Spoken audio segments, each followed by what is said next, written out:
Fins a quin punt, però, l'administració s'hi pot posar quan acaba sent també la problemàtica dels lloguers, no? I dels propietaris. Estem veient, de fet, molts de canvis en el comerç de Palamós, no? Que s'estan tancant diferents establiments en el centre del municipi i això pot canviar una mica el model de comerç de Palamós, però sobretot també això condicionat per als alts lloguers. Quin seria l'equilibri perquè administració i propietat privada poguessin posar-se d'acord?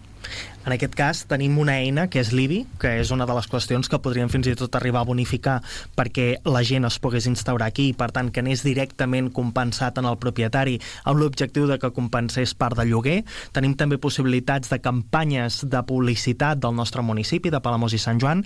Ens trobem també amb que quan s'ha tirat endavant el de palamós.cat, aquest portal online que buscava ser un Amazon quilòmetre zero, recordi que aquesta proposta la portàvem en campanya i el govern ens va dir que no hi creien i al final s'ha materialitzat amb una despesa de més de 10.000 euros i no hi han cregut. Per tant, el regidor en els seus micròfons justament, senyor Ribas, va reconèixer que havia estat un fracàs i per tant nosaltres ens trobem amb que aquesta eina podia ajudar.